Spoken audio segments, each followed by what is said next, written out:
hukuman atas dosa kita, bangkit, naik ke surga, dan Dia menganugerahkan hidup yang kekal kepada kita. Amin. Puji Tuhan. Inilah keyakinan kita sebagai orang-orang yang percaya kepada Yesus sebagai Tuhan dan Juru Selamat.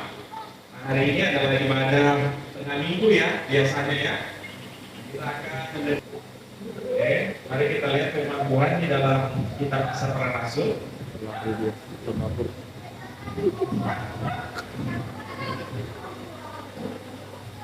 Kisah Para Rasul pasalnya yang ke-16 ayat 19 sampai ayat ke-40.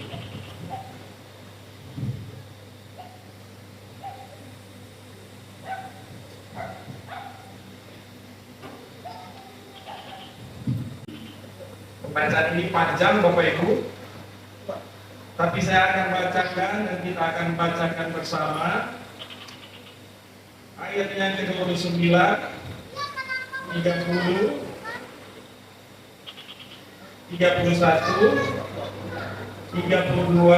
dan 33 ya. Kisah Para Rasul pasal 16 ayatnya yang ke 29 sampai ayatnya yang ke 33. Mari kita akan baca ayat ini bersama-sama pada hitungan yang ketiga. 1, 2, 3. Kepala penjara itu menyuruh membawa suluk, lalu berlari masuk, dan dengan gemetar tersungkurlah ia di depan Paulus dan Silas. Dia mengantar mereka keluar sambil berkata, Tuhan, apakah yang harus aku perbuat supaya aku selamat? Jawab mereka, percayalah kepada Tuhan Yesus Kristus dan engkau akan selamat, engkau dan seisi rumahmu. Lalu mereka memberitakan firman Tuhan kepadanya dan kepada semua orang yang ada di rumahnya. Pada zaman itu juga kepala penjara itu membawa mereka dan membasuh hidup mereka. Seketika itu juga ia dan keluarganya memberi diri dibaptis. Haleluya.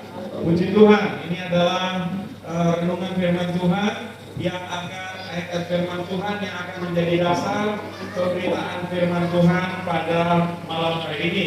Saya berikan judul, engkau akan selamat, engkau dan seisi rumahmu. Ya, engkau akan selamat, engkau dan seisi rumahmu. Ya, ya mungkin suaminya tidak ada, istrinya tidak ada, anak-anaknya tidak ada. Ada semuanya ya. Maksudnya hanya istrinya yang datang, suaminya di rumah. Contohnya, hanya suaminya yang datang, istrinya di rumah. Ada? Ada yang anaknya datang, tapi orang tuanya di rumah. Atau ada orang tuanya datang, anaknya di rumah. Ada? Ya, datang semua ya.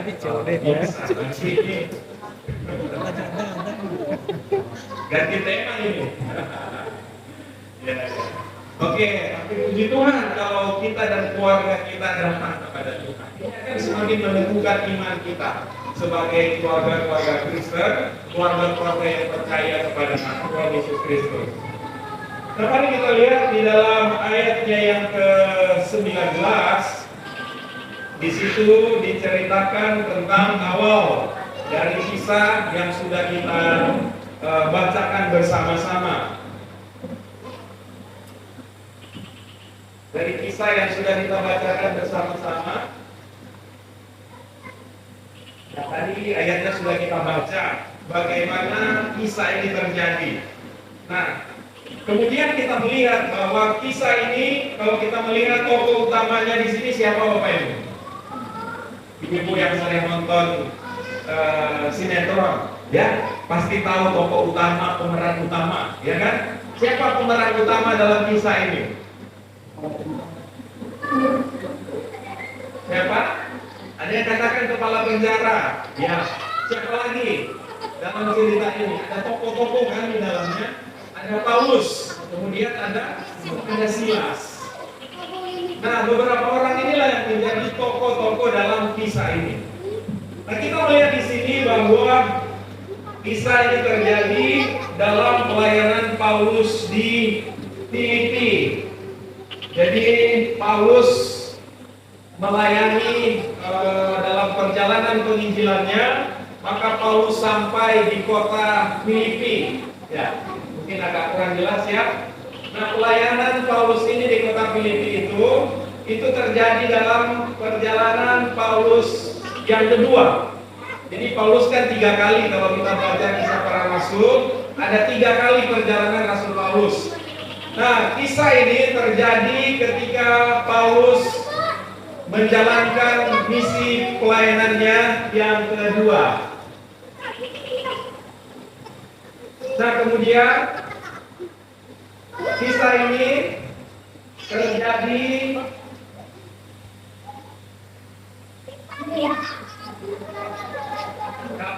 kapan kisah ini terjadi? Nah, ini terjadi kurang jelas ya, dalam Kejadian pasal 16 sampai pasalnya yang ke-18. Nah, kemudian kisahnya ini terjadi di kota Filipi. Nah, kota Filipi ini sketsa kotanya itu seperti ini. Ya, sketsa kotanya itu seperti ini. Dan kisah ini benar terjadi. Jadi yang terjadi di kisah para rasul itu bukan dongeng. Mungkin ada yang berkata, ini dongeng, mungkin tempat-tempat itu fiktif. Tetapi kisah ini benar terjadi. Dari sejarah menjelaskan bahwa kota Filipi kuno itu seperti ini sketsanya. Nah, kemudian, ini yang ada sekarang. Jadi yang ada sekarang reruntuhan dari kota itu. Ini sketsanya. Ini yang ada sekarang. Jadi masih ada. Jadi Alkitab kita luar biasa. Jadi terjadi di tempat yang benar-benar ada. Bukan dongeng, bukan khayalan, tapi benar-benar terjadi di tempat yang benar-benar ada di benua, di peta ada Bapak Ibu. Nah, kemudian ini bekas-bekas reruntuhan. Ini foto asli ya, bukan sketsa, ini foto asli. Nah, inilah kota itu. Seperti inilah kota Filipi, di mana tempat kejadian perkara ini terjadi. Bapak Ibu lihat masih ada tiang-tiang kotanya ya, masih ada sampai sekarang. Dan ini menjadi daerah wisata. Jadi Bapak Ibu yang mungkin nanti mau membuktikan benar nggak yang dikatakan Pak Pendeta itu, nah, boleh nanti jalan-jalan di sini ya. Jangan lupa aja gembalanya masing-masing, ya kan? Nah, ya, ini menjadi daerah wisata, ya, wisata rohani. Ya, ada di sini yang sudah pernah ke Israel? Udah ini, baru pulang. Ada? Pak, saya juga belum ya. Nanti kalau mau pergi, jangan lupa aja saya. Ada juga bapak gembalanya, ibu gembalanya juga ya. Ya, puji Tuhan. Jadi tempat ini ada Bapak Ibu yang bukan rekayasa.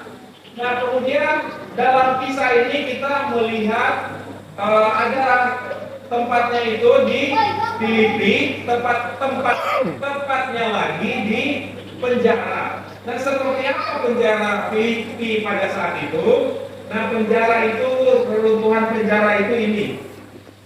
Jadi ini reruntuhan penjara itu.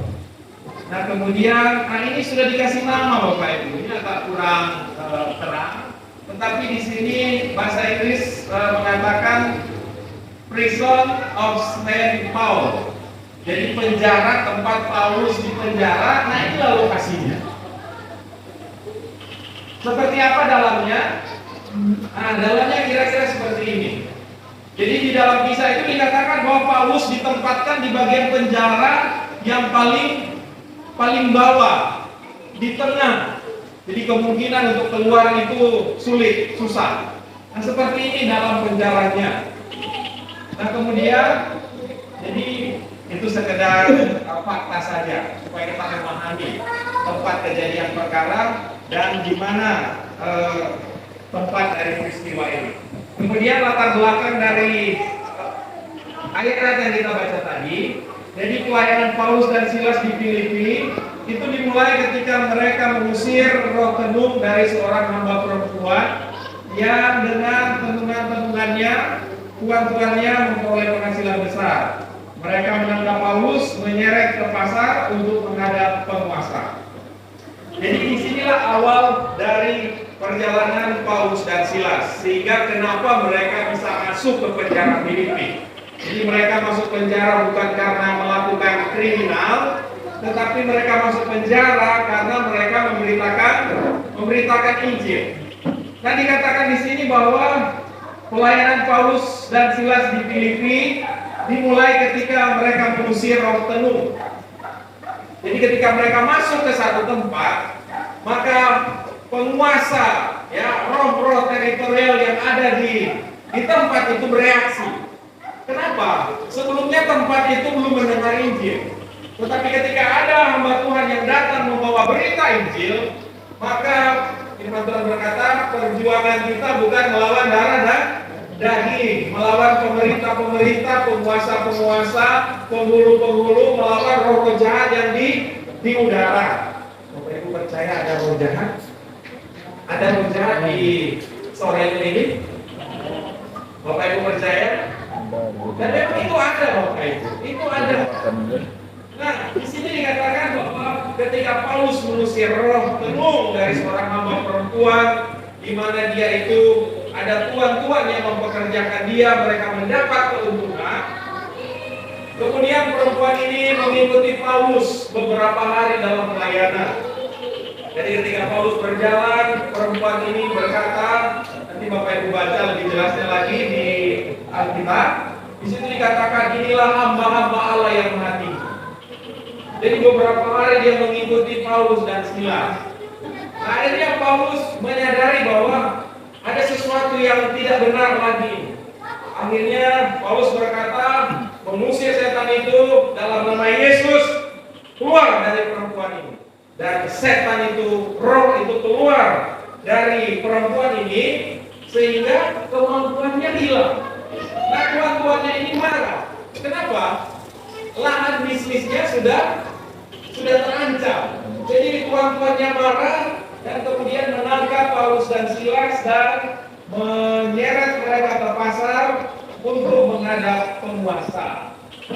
Nah, selanjutnya Paulus dan Silas akhirnya dibawa ke penjara. Ayatnya ke-19. Tadi itu sudah. Ayatnya yang ke-23. Setelah mereka berkali-kali didera, mereka dilemparkan ke dalam penjara. Kepala penjara diperintahkan untuk menjaga mereka dengan sungguh-sungguh. Jadi bayangkan dua hamba Tuhan ini sebelum masuk penjara mereka didera berkali-kali. Jadi didera itu dicambuk, Bapak Ibu, dicambuk berkali-kali, bukan hanya satu kali. Yesus saja Tuhan mereka dicambuk, apalagi murid-muridnya. Paulus dan Silas mengalami penderitaan, didera berkali-kali, bukan hanya sekali. Kemudian dikatakan bahwa mereka dititipkan di penjara di kota Filipi dan dipesan oleh para penguasa, apa pesannya? Supaya mereka menjaga kepala penjara, diperintahkan untuk menjaga mereka dengan sungguh-sungguh. Coba Bapak Ibu memikirkan hal ini. Kepala penjara ini kan dia melaksanakan tugasnya bukan pada hari itu. Pasti dia sudah melakukan tugasnya ini menjadi rutinitasnya. Ya, menjadi rutinitasnya setiap hari. Dia melaksanakan tugasnya, mungkin pagi dia pergi ke penjara, mungkin sore dia kembali lagi, atau mungkin dia tinggal di penjara, itu tidak dicatat. Tetapi kalau kita bisa bayangkan, itu menjadi suatu hari yang biasa bagi dia. Tetapi datang satu hari ini tidak biasa. Kenapa? Tuhan punya rencana bagi kepala penjara Filipi ini. Tuhan mau tangkap dia pada hari itu. Sekalipun harus melalui sesuatu yang tidak menyenangkan. Dia tidak pernah tahu itu. Tetapi Tuhan sudah punya rencana untuk menyelamatkan kepala penjara Filipi. Demikian juga dengan kita. Saya tidak tahu Bapak Ibu ditangkap di mana oleh Tuhan. Tetapi Bapak Ibu yang sudah ada di ruangan ini, saya percaya Bapak Ibu sudah ditangkap oleh Tuhan. Amin. Ya, seperti kepala penjara ini, dia mengalami satu masa di mana dia oleh pengaturan Tuhan, akhirnya dia menjadi percaya. Dan hari itu adalah hari yang tentu akan dia ingat dalam kehidupannya. Kenapa? Pada hari itu dia bertemu dengan Juru Selamat. Pada hari itu dia mendengar kabar baik. Dan saya percaya Bapak Ibu juga ingat hari-hari ketika Bapak Ibu pertama kali bertemu Yesus sebagai Tuhan dan Juru Selamat. Amin. Masih ingat? Nah, di sini dikatakan bahwa mereka ayat 24 sesuai dengan perintah itu, karena disuruh jaga baik-baik, kepala penjara memasukkan mereka ke ruang penjara yang paling tengah dan membelenggu kaki mereka dalam pasungan yang kuat. Karena dipesankan jaga baik-baik mereka, yang biasanya mungkin tidak di bagian penjara yang paling tengah, tetapi ditaruh di bagian yang paling tengah, kemudian tangan dan kakinya dipasung, membelenggu kaki mereka dalam pasungan yang kuat. Kaki mereka dipasung dalam pasungan yang kuat. Kira-kira adakah jalan bagi Paulus dan Silas untuk melepaskan diri? Secara manusia tidak ada, Bapak Ibu. Karena di depan pintu penjara ditaruh pengawal, kaki mereka dipasung. Penjara itu juga dikunci, ditaruh di bagian penjara yang paling tengah. Secara manusia tidak mungkin mereka keluar. Itu sudah pengamanan yang paling maksimal dilakukan oleh kepala penjara. Kemudian selanjutnya, bagaimana reaksi Paulus dan Silas ketika mengalami hal seperti ini? Ketika mereka masuk penjara karena Injil, ketika mereka masuk penjara karena ada orang-orang yang membenci mereka, mengusir setan, memberitakan Injil, maka yang dilakukan oleh Paulus dan Silas adalah ayat 25. Tetapi kira-kira tengah malam, Paulus dan Silas berdoa dan menyanyikan puji-pujian kepada Allah, dan orang-orang hukuman lain mendengarkan mereka. Dan ini adalah hamba-hamba Tuhan yang luar biasa. Ketika masuk penjara, Bapak Ibu, mereka tidak memutuskan untuk meninggalkan Tuhan. Mereka tetap percaya kepada Tuhan. Dalam penderitaan mereka, baru saja didera berkali-kali, pasti nyerinya terasa, Bapak Ibu. Baru saja dicambuk, terasa nyerinya. Tapi apa yang mereka lakukan? Mereka di sini dikatakan, tetapi kira-kira tengah malam Paulus dan Silas berdoa. Mereka berdoa, bukan meratapi nasib. Aduh, percuma saya jadi hamba Tuhan. Saya harus masuk penjara karena Injil, percuma. Mending saya kembali saja. Kalau nanti bisa keluar, saya mau mundur, mau ajukan surat pengunduran diri. Tidak mau lagi menjadi hamba Tuhan. Tetapi hamba Tuhan itu teruji kualitasnya bukan di waktu senang, tetapi ketika mereka mengalami penderitaan, di sanalah diuji apa motivasinya melayani Tuhan, apa motivasinya menjadi hamba Tuhan. Hamba Tuhan yang motivasinya benar, ketika mengalami penderitaan karena nama Yesus, responnya bukan mengeluh dan bersungut-sungut, tapi responnya adalah berdoa dan bersyukur. Haleluya. Dan seharusnya itu menjadi respon kita sebagai hamba-hamba Tuhan. Kemudian dikatakan selanjutnya di sini mereka menyanyi. Mereka berdoa, mereka menyanyi. Mungkin mereka nyanyi lagu "Kerahkanlah kekuatanmu ya Allah". Kalau mereka sudah tahu lagu itu, ya, seperti tadi Pak Pendeta memimpin pujian luar biasa. Mungkin Paulus dan Silas ini pemimpin pujian, mereka suka memimpin pujian, ya, memuji Tuhan. Mungkin mereka nyanyi "Kerahkanlah kekuatanmu ya Allah, tunjukkanlah kuasamu ya Tuhan". Tapi pasti ada lagu mereka tersendiri. Tidak dicatat teks lagunya mereka apa, Bapak Ibu. Tetapi kira-kira pujian itu adalah pujian yang membesarkan Tuhan, Tuhan. Baru selesai dicambuk, masih bisa berdoa. Baru selesai didera, masih bisa bernyanyi, masih bisa memuji Tuhan. Ya, tetap memuji Tuhan, tetap bersyukur dalam segala keadaan. Kemudian apa yang terjadi? Bagaimana respon Tuhan ketika melihat hamba-hamba Tuhan yang masuk penjara karena Injil, tetap bersyukur dan tetap memuji Tuhan? Apa respon Tuhan? Dikatakan di sini apa Bapak Ibu?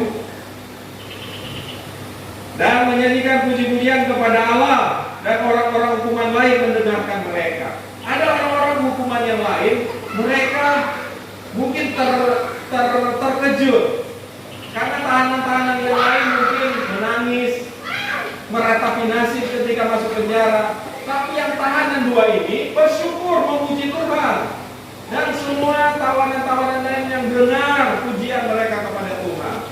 Dan respon Tuhan ketika hamba Tuhan dalam penderitaan tetap bersyukur, tidak mengeluh, tidak bersungut-sungut, tidak menyalahkan orang, tidak menyalahkan keadaan, maka Tuhan menghormati hamba-hambanya yang tetap bersyukur dalam keadaan apapun.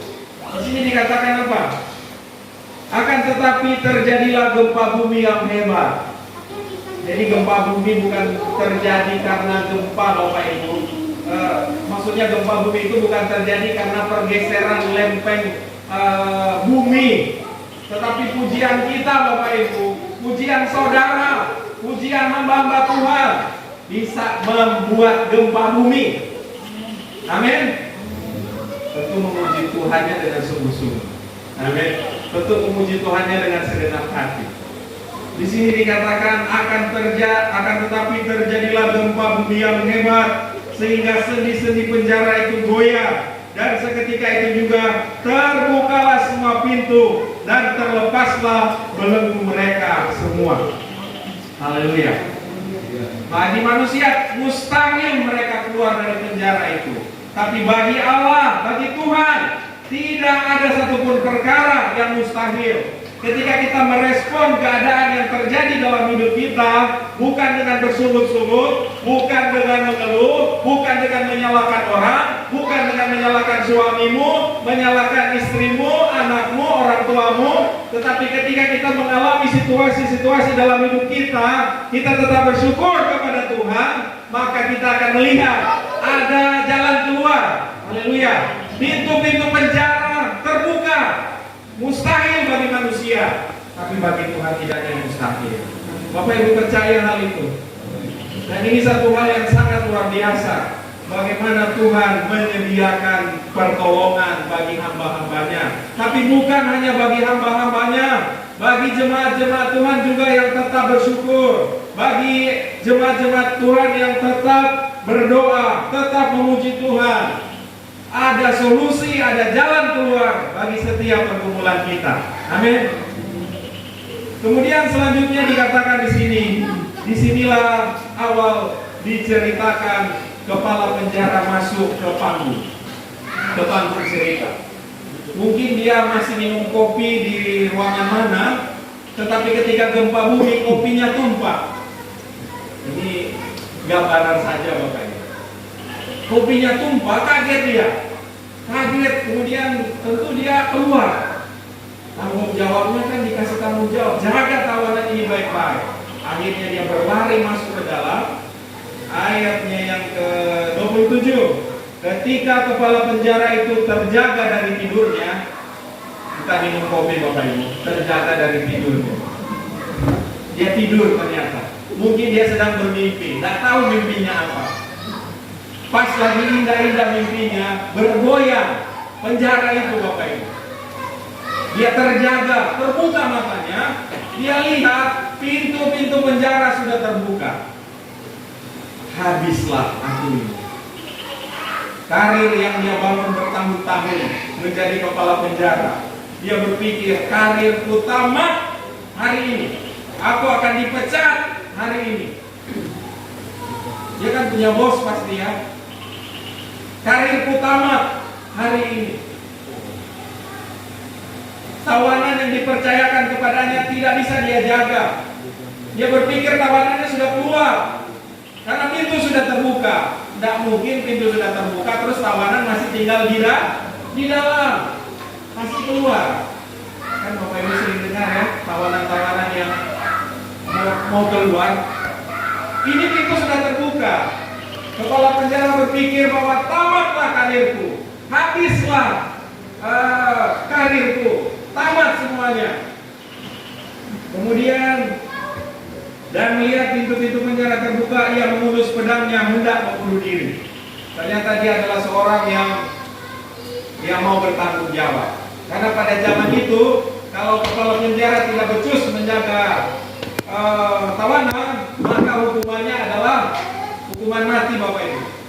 Jadi supaya dia terhormat, ya kan, dan tidak berpengaruh kepada istri dan keluarganya, maka dia mengambil satu keputusan. Apa keputusannya? Dia mau bunuh diri, Bapak Ibu. Nah, dia berpikir tamatlah riwayatku, habislah semuanya, tidak ada jalan lain. Makanya dia dikatakan di sini bahwa ia mengelus pedangnya hendak membunuh diri karena ia menyangka bahwa orang-orang kuman itu telah melarikan diri. Jadi yang pertama yang kita belajar dari kepala penjara ini, yang pertama adalah dia diselamatkan dari niat untuk bunuh diri. Pertanyaan, kenapa Bapak Ibu orang bunuh diri? Dan sekian banyak orang yang bunuh diri yang Bapak Ibu dengar, yang Bapak Ibu tahu, alasannya apa? Nah, kepala penjara ini dia diselamatkan dari niat bunuh diri. Di sini ada catatannya, melihat kenyataan itu dia berniat untuk melakukan satu-satunya tindakan terhormat. Apa tindakan terhormat? Yang masih dapat dilakukan olehnya, yaitu bunuh diri. Kenapa? Karena hukuman kematian menanti dia kalau para tahanan melarikan diri. Jadi daripada dia dibunuh, dieksekusi di depan umum, mending dia eksekusi saja dirinya sendiri. Lebih terhormat lah. Ya lebih terhormat. Istri dan anaknya tidak menyaksikan. Bagaimana rasanya dieksekusi di depan istri dan anak-anak. Makanya dia melakukan satu tindakan yang terhormat. Menurut dia mau mengakhiri nyawanya pada saat itu. Tetapi kita melihat Tuhan tidak menghendaki dia bunuh diri. Dikatakan selanjutnya ayat yang ke-8, tetapi Paulus berseru dengan suara nyaring, katanya, jangan celakakan dirimu, sebab kami semuanya masih ada di sini. Nah, inilah pemikiran manusia. Coba kalau dia sudah bunuh diri dari tadi, baru Paulus ngomong, nggak terlambat kan? Tapi ini hamba Tuhan luar biasa, hamba Tuhan yang peka, ya. Jadi peka membaca situasi orang. Kalau seandainya Paulus terlambat berseru, kami masih ada di sini, dia sudah bunuh diri duluan, iya kan? Jadi butuh hamba Tuhan yang peka, amin. Peka membaca situasi, apa yang akan terjadi.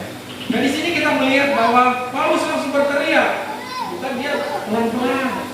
Kami masih di sini, Pak, dengan suara nyaring, ya. Dia berteriak, kami masih di sini, Pak.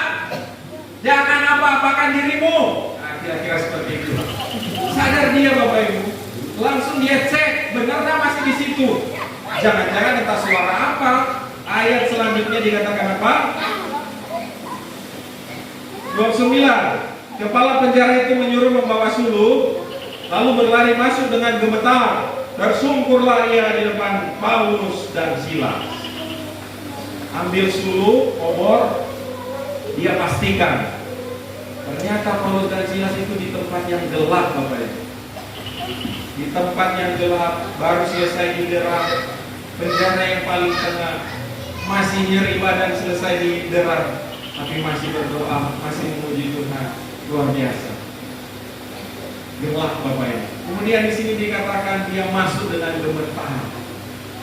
Kemudian selanjutnya dikatakan tersungkurlah ia di depan Paulus dan Silas. Nah, sekarang pertanyaannya, ketika Paulus dan Silas melihat situasi ini, apakah mereka langsung pergi saja? Ya, kami pergi ya Pak, Bapak bereskan ini semua yang kacau-kacau ini, kami pergi dulu Pak ya. Apakah Paulus dan Silas melakukan hal seperti itu? Tidak Bapak Ibu. Ternyata Tuhan atur semuanya, karena Tuhan punya rencana mau menyelamatkan satu jiwa. Amin. Bapak Ibu lihat, jadi Tuhan mengasihi semua manusia. Dia tidak mau satupun binasa. Karena itu dia mengatur segala sesuatu untuk kebaikan, agar kita bisa percaya dan diselamatkan.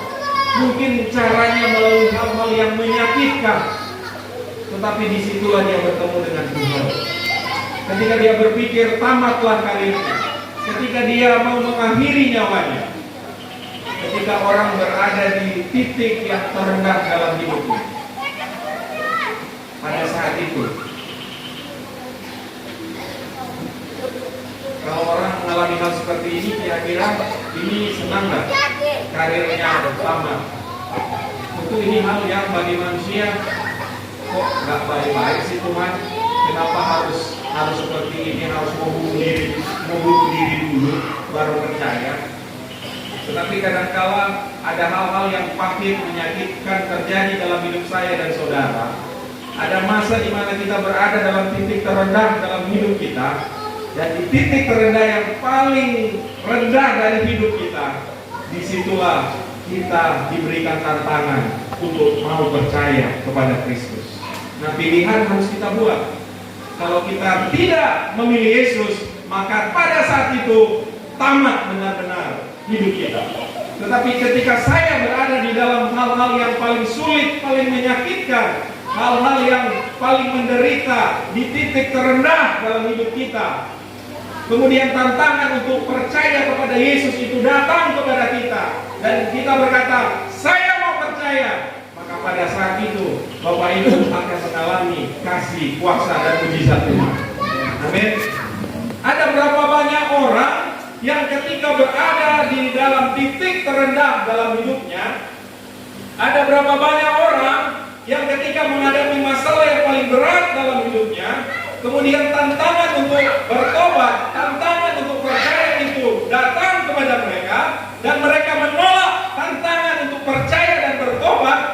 Di mana mereka sekarang, Bapak Ibu? Di mana mereka sekarang? Mungkin ada yang sudah tamat, benar-benar di end, benar-benar sudah mati. Tetapi bersyukur kalau saya di titik terendah dalam hidup saya membuka hati bagi Yesus. Amin. Ketika saya diperhadapkan dengan masalah dari atas, kanan, kiri, muka, belakang menghantam saya, kemudian ada tantangan kepada saya, apakah Bapak mau percaya? Apakah Ibu mau percaya? Apakah saudara mau percaya? Dan saya berkata, kita berkata, saya mau percaya. Maka pada saat itu ada mujizat Tuhan terjadi dalam hidup. Tetapi yang menolak benar-benar tamat, sudah di titik terendah dalam hidupnya, tetapi tidak mau percaya, tidak mau bertobat, binasa. Tapi puji Tuhan, Bapak Ibu masih ada di sini. Saya juga masih ada di sini. Saya pernah mengalami hal-hal. Mungkin Bapak Ibu juga kalau kita mau jujur cerita. Ada saat-saat di mana benar-benar kita diremukkan. Ada saat-saat di mana kita dihancurkan. Ada saat-saat kita di titik terendah dalam hidup kita. Ada saat-saat di mana kita diperhadapkan dengan maut. Tetapi tantangan itu datang. Maukah Bapak percaya? Maukah Bapak cari Tuhan?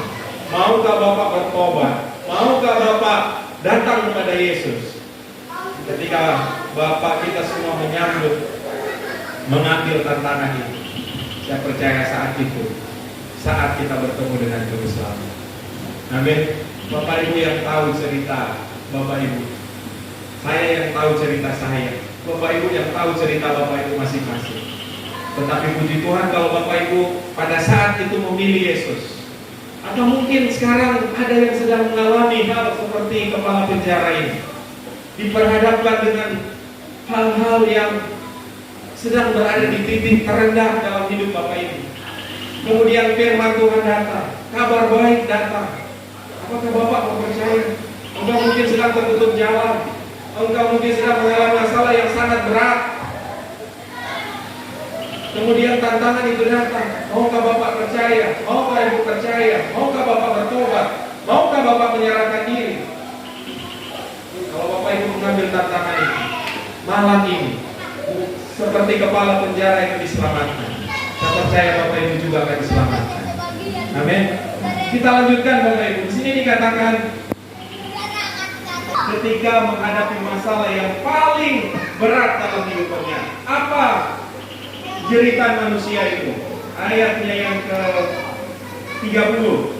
Dia mengantar mereka keluar sambil berkata, apakah yang harus aku perbuat supaya aku selamat? Tidak peduli seberapa kaya kita, tidak peduli seberapa hebat kita, tetapi saya dan saudara akan diperhadapkan dengan hal ini. Ada saatnya saudara, kekayaanmu tidak bisa menolongmu, kepintaranmu tidak bisa menolongmu, kepintaran saya, kehebatan saya tidak bisa menolong saya. Sehingga kita berkata, Tuhan, apakah yang harus aku perbuat supaya aku selamat? Dan inilah jeritan manusia. Ketika kita dalam masalah yang paling berat dalam hidup kita, di dalam hati kita bertanya, apa yang harus aku perbuat? Apa yang harus saya perbuat, Tuhan? Dan kepala penjara ini, dia berkata, apa yang harus saya perbuat? Puji Tuhan, dia bertemu dengan hamba Tuhan yang peka. Ketika pintu penjara terbuka, Paulus dan Silas tidak pamitan. Terima kasih Pak ya, kami mau pamit dulu. Silakan, pergi begitu saja. Paulus dan Silas adalah pemberita ini. Amin. Setiap jiwa berharga dan mereka peka, orang ini butuh keselamatan. Ketika ditanya, apakah yang harus aku berbuat supaya aku selamat? Ayat 31. Jawab mereka, percayalah kepada Tuhan Yesus Kristus dan engkau akan selamat, engkau dan seisi rumah. Ternyata melalui suatu kejadian yang hampir merenggut nyawanya karena dia membunuh diri. Ketika menghadapi satu kejadian di mana tamatlah karirnya sebagai kepala penjara, tetapi pada saat itu Tuhan punya rencana besar untuk keselamatan dirinya dan keselamatan keluarganya. Amin Bapak Ibu. Dan inilah cara Tuhan untuk menyelamatkan manusia. Kadang kita akan mengalami hal-hal yang pahit dalam hidup kita, tapi di saat-saat itu tantangan itu datang. Dan mungkin Bapak Ibu pada saat itu bertanya-tanya, apa yang harus saya lakukan? Kemudian Tuhan pakai siapa saja, entah dia pakai hamba Tuhan atau siapa. Kita bertanya-tanya, apa yang harus aku lakukan? Sebagai hamba Tuhan yang baik, pasti dia berkata, percayalah kepada Tuhan Yesus Kristus dan engkau akan selamat, engkau dan seisi rumahmu. Jadi rencana keselamatan dari Tuhan bukan hanya bagi diri kita saja, tetapi bagi seisi rumah kita. Makanya tadi di awal saya tanya, siapa di sini yang datang bawa suami, bawa istri, bawa anak? Sebagian besar ternyata ya. Ada nggak di sini yang hanya istrinya saja? Ada nggak di sini yang hanya suaminya saja? Ada nggak di sini yang anak-anaknya saja? Ada nggak di sini yang hanya orang tuanya saja? Kalau ada, Tuhan punya rencana besar untuk keselamatan kita semua. Amin. Tuhan mau menyelamatkan keluarga kita. Kemudian selanjutnya dikatakan di sini ayat yang ke-32. Lalu mereka memberitakan firman Tuhan kepadanya dan kepada semua orang yang ada di rumahnya. Luar biasa. Akhirnya melalui kepala penjara ini, akhirnya seisi rumahnya, istrinya, anak-anaknya, pembantunya percaya kepada Yesus. Amin. Jadi bukan hanya diri saya saja yang selamat. Kalau hanya saya saja yang masuk surga, istri saya di neraka, adil tidak itu Bapak Ibu? Kalau hanya saya sebagai suami yang masuk surga, istri masuk neraka. Kalau hanya orang tua yang masuk surga, anak masuk neraka. Kalau hanya anak masuk neraka, masuk surga, orang tua masuk neraka. Apakah adil? Apakah bisa kita melihat kita ada di surga, keluarga kita ada di neraka? Kerinduan saya, istri, anak-anak, keluarga saya bersama-sama di surga. Amin. Apakah ini saya saja yang merindukan? Atau Bapak Ibu juga yang merindukan? Apakah masih ada keluarga kita yang belum percaya kepada Tuhan? Apakah ada di antara keluarga kita yang belum menerima Yesus sebagai Tuhan dan Juru Selamat? Siapa yang mau jadi seperti Paulus dan Silas memberitakan Injil kepada mereka?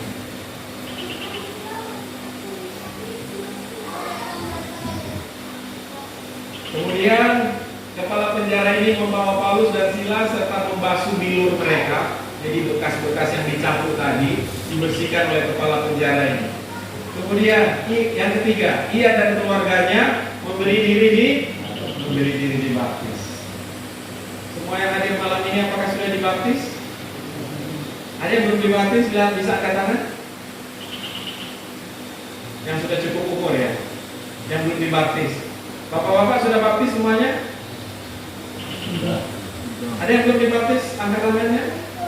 Ibu-ibu sudah baptis semuanya? Jangan tunggu lama-lama, ya. Kalau firman Tuhan datang malam hari ini kepadamu, kalau kau belum dibaptis, malam hari ini serahkan dirimu. Malam ini pun dibaptis, mari kita baptis. Sudah ada kan? Amin. Jangan tunggu lama-lama, benar Bapak Ibu. Ini serius. Jadi banyak roh jahat di bawah sini. Jangan tunggu lama-lama. Kalau benar kau sudah percaya, jangan tunggu lama-lama. Segeralah memberi diri dibaptis sebagai tanda pertobatan dan tanda kita percaya kepada Tuhan. Amin. Berapa lama waktu Bapak ini dengar Injil dan dibaptis Bapak Ibu? 1 hari? 2 hari? Berapa lama? 1 jam? Ya mungkin 1-2 jam. Percaya langsung dibaptis. Jadi jangan tunggu lama-lama. Tapi tentunya dia dengan percaya yang benar, ya kan? Percaya yang benar, dengan iman yang menyelamatkan. Bukan hanya percaya di mulut, setuju di akal, tapi tidak benar-benar tulus. Tapi benar-benar dia tulus, Bapak. Kemudian ia membawa mereka ke rumahnya dan menghidangkan makanan kepada mereka. Langsung melayani. Berapa lama dia percaya, berapa lama dia dibaptis, berapa lama dia tahu melayani. 1 tahun dia tahu melayani, 2 tahun dia tahu melayani. Berapa lama Bapak Ibu? Hanya hitungan beberapa jam. Percaya, dibaptis, dan tahu melayani. Amin. Amin. Yang belum melayani di sini. Ada jemaat di sini yang berpikir, oh kalau pelayanan itu urusan Bapak Gembala, urusan Ibu Gembala. Saya urusannya cuma datang dulu, dia kasih persembahan, saya pulang. Kalau urusan pelayanan itu urusan Bapak Ibu Gembala. Apakah benar itu urusan Bapak Ibu Gembala? Bukankah firman Tuhan berkata, ia yang memberikan karunia kepada guru, nabi, penginjil, gembala untuk memperlengkapi orang-orang kudus untuk pekerjaan pelayanan. Tapi jemaat Tuhan juga harus melayani. Amin. Ada banyak bagian dalam pelayanan yang jemaat bisa mengambil bagian dalam pelayanan. Tapi tentunya disesuaikan. Kalau suara bagus seperti Pak Pendeta Tambunan, ya pimpin pujian. Amin. Tapi kalau suaranya kurang bagus seperti saya, ya tahu diri lah di mana kita. Jangan sudah tahu suara kita fals. Oh saya mau melayani om. Saya mau melayani, suaranya do di mana, itu di mana, oh masih pimpin pujian. Ya kita tahu kasih karunia Tuhan percayakan kita di mana. Amin. Mungkin kita dipercayakan jadi pendoa, mungkin kita dipercayakan jadi melayani diakoni, lakukan itu. Sebagai jemaat, mari ambil bagian dalam rumah Tuhan. Sama seperti firman Tuhan berkata. Di dalam satu rumah itu kan ada banyak perabot di dalamnya ya. Jadi mari kita ambil bagian dalam pelayanan. Jangan berpikir bahwa saya hanya mencari uang saja. Mari cari Tuhan seperti kita mencari uang. Amin. Kalau Bapak ini cari uang jam 1 pagi berani nggak keluar? Ada untung 10 juta, berani keluar? Berani. Ada untung 1 miliar jam 3 dini hari, berani Bapak Ibu keluar? Berani. Berani untung 1 miliar. Amin. 1 M. Kecil. Yang berani cari Tuhan seperti cari uang, angkat tangannya. Yang berani, Ibu. Tenang angkat Bu. Iya, siapa lagi? Gembalanya tolong lihat jemaat. Hah? Iya, didata kan? Nah, ini ibu sudah katakan, saya mau cari Tuhan seperti saya cari uang. Harusnya begitu kan?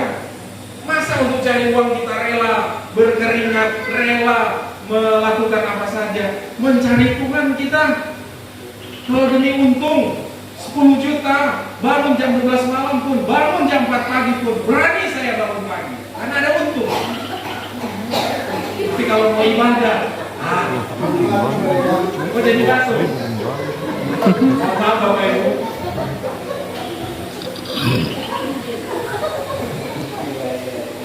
Ya, mari sama-sama katakan, saya mau cari Tuhan seperti saya mencari uang. 1, 2, 3. Saya mau mencari Tuhan seperti saya mencari uang. Amin. Amin. Harusnya begitu.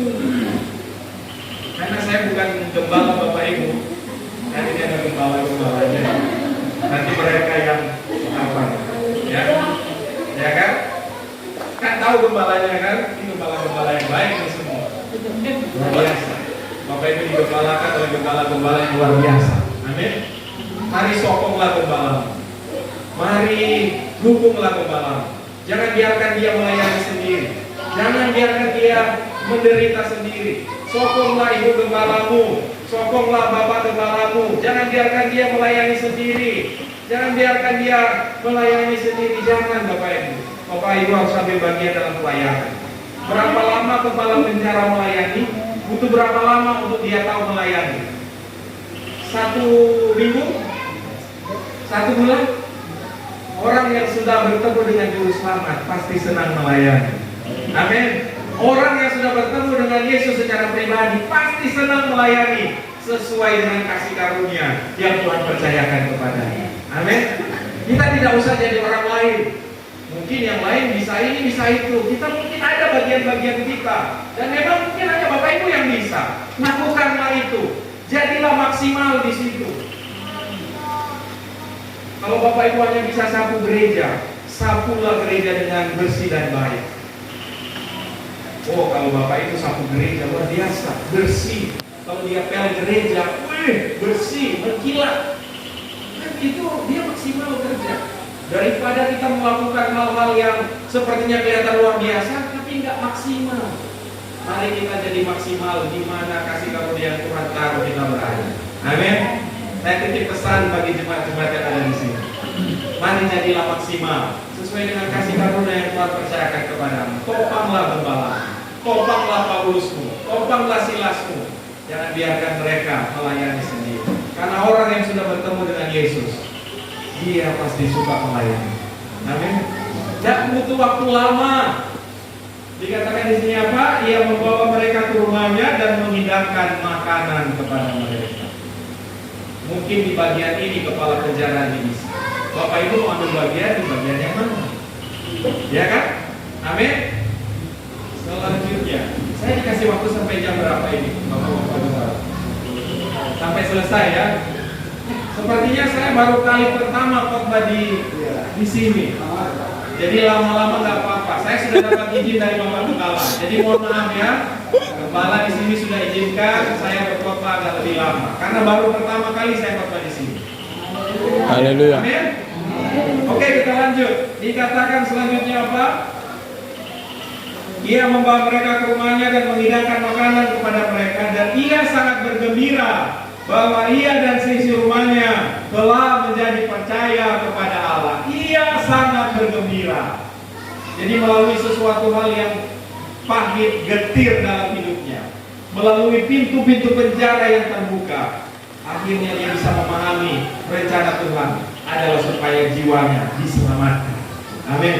Melalui hal-hal yang menyakitkan terjadi dalam hidup saya, melalui hal-hal yang mungkin rugi, melalui hal-hal yang mungkin kita kehilangan semuanya, tapi pada saat itu sebenarnya Tuhan punya rencana besar. Mungkin waktu kita kehilangan semua, kita berpikir, oh tamatlah dunia ini, habislah riwayatku. Tetapi ternyata Tuhan punya rencana di balik itu. Tapi kita akan mengertinya biasanya kemudian. Amin. Bukan pada saat itu. Pada saat itu pasti kita pusing, Bapak Ibu, stres. Kenapa ini? Kenapa begini? Kenapa begitu? Kenapa? Tapi akhirnya kepala penjara ini pada akhirnya dia bergembira bahwa ia dan keluarganya percaya kepada Tuhan. Amin, Bapak Ibu. Jadi kalau Bapak Ibu mengalami hal-hal di mana Bapak Ibu di titik yang paling rendah dalam hidup saudara, bersyukurlah. Karena di balik itu Tuhan punya rencana penyelamatan supaya membuat kita mengerti bahwa sukacita terbesar, kegembiraan terbesar bukan karena harta, bukan karena pangkat, bukan karena jabatan, tapi karena Bapak Ibu sudah percaya kepada Yesus sebagai Tuhan dan Juru Selamat. Amin.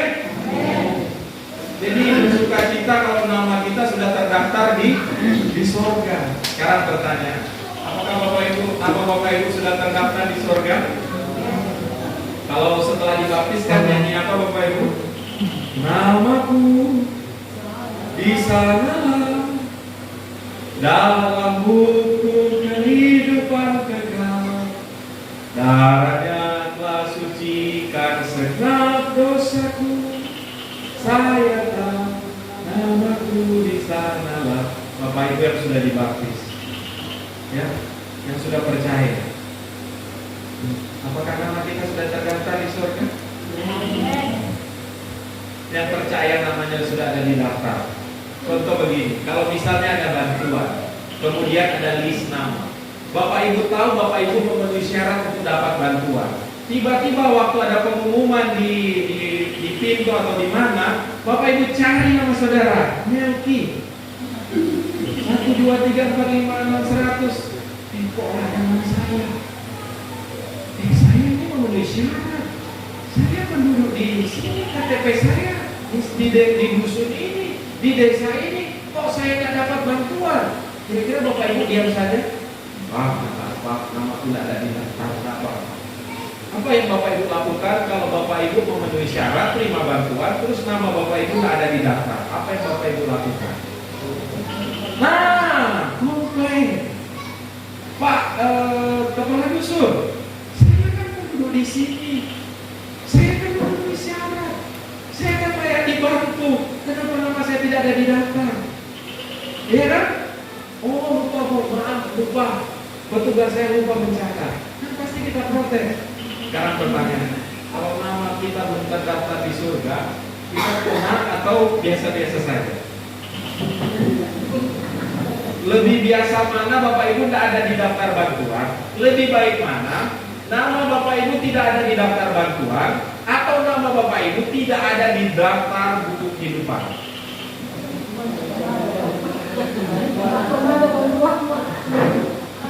Oh, lebih baik nama saya di daftar bantuan. Kalau di daftar buku kehidupan tidak apa-apa itu. Kita kalau nama kita tidak ada di daftar, pasti kita protes. Ini tidak mungkin ini Pak, saya layak, tapi kita tidak ada di daftar. Sekarang pertanyaan, kalau nama kita tidak ada di daftar, tidak terdaftar di surga, kenapa kita tenang-tenang saja? Kenapa kita diam saja? Seharusnya kita lebih memikirkan hal itu. Apakah namaku sudah terdaftar di surga? Dan kepala penjara itu bergembira. Bukan karena jabatan, bukan karena harta. Dia pasti orang kaya, kepala. Dia pasti dihormati, dipandang orang. Dia pasti terkenal. Tapi bukan itu alasan dia bersukacita bergembira yang terbesar. Dia bergembira karena ia dan keluarganya sudah diselamatkan. Amin, Bapak Ibu. Ketika murid-murid datang dengan bangga, Tuhan, kami mau usir setan. Setan-setan tunduk kepada kami dalam namamu. Kemudian Yesus berkata apa? Bersukacitalah. Bukan karena setan-setan itu tunduk kepadamu, tapi bersukacitalah karena namamu ada terdaftar di surga. Amin. Seharusnya nama kita terdaftar di surga. Itulah sumber damai sejahtera dan sukacita yang sejati dalam hidup kita. Ya Bapak Ibu, saya beberapa waktu yang lalu pelayanan ke penjara. Kemudian saya bertemu dengan ini. Kemudian dia cerita, Pak, kalau Bapak nanti saya ditolong Pak, temui orang tua saya. Kenapa? Mungkin orang tua saya malu benci sama saya, tapi tolong Pak, pergi temui dia di saya. Akhirnya Injil kita sampaikan kepada Bapak ini. Akhirnya saya bisa menyampaikan Injil kepada satu keluarga ini. Dari satu orang di penjara, Injil itu bergema dan seisi rumahnya akhirnya mendengarkan Injil. Amin. Jadi rencana Tuhan itu bukan hanya keselamatan bagi diri kita saja, tapi juga bagi keluarga kita. Amin. Ini yang kedua. Ada seorang bapak yang main gitar di penjara, Bapak Rian di Debu Sikata Mentawai. Kita layani juga di penjara. Kita injili beliau, kemudian beliau berkata, Pak, kalau Bapak ke Mentawai, Pak, tolong lihat istri dan anak saya. Di mana mereka? Saya tanya. Di Debu Sikata sana. Akhirnya Tuhan atur juga. Kami ada penginjilan ke waktu itu ke Mapinang Utara, kemudian akhirnya bisa mampir di Bebu. Waktu itu saya diberikan kesempatan melayani di gereja di Bebu itu. Kemudian saya tanya, ini ada bapak ini, siapa istrinya? Kemudian mereka tunjukkan, itu istrinya. Saya temui istrinya, kemudian saya sampaikan, Bu, ada salam. Dari siapa? Dari bapak ini. Itu suami ibu. Iya, dia kenapa? Kemudian yang ibu ini mulai bercerita. Saya sudah lama gak hubungi suami saya, Pak. Saya malu, saya begini. Tapi saya bilang, Bu, bapak ini juga kita layani di penjara. Dia juga sudah dengar Injil. Kemudian itu anaknya ada 3. Nah itu ibu itu ikut pelatihan penginjilan. Jadi dari suaminya di penjara, akhirnya istrinya juga bisa mendengarkan Injil, bahkan ikut dalam pelatihan. Luar biasa. Injil itu bergema. Nah kemudian ada yang ini, ada seorang namanya Rompis. Dia datang juga kepada saya dan berkata, Pak, tolong istri saya, Pak. Bapak kalau nanti ke sana, kalau lihat istri ada istri dan anaknya, kemudian ada saya videokan, ibu mau menyampaikan apa sama suami bapak. Akhirnya waktu saya putar di LP, puji Tuhan, itulah Injil itu bergema. Amin. Nah, sampai di sini saja, saya tidak panjang lebar kata. Tetapi intinya adalah rencana Tuhan bagi saya dan saudara adalah keselamatan.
selama-lamanya bagi kami.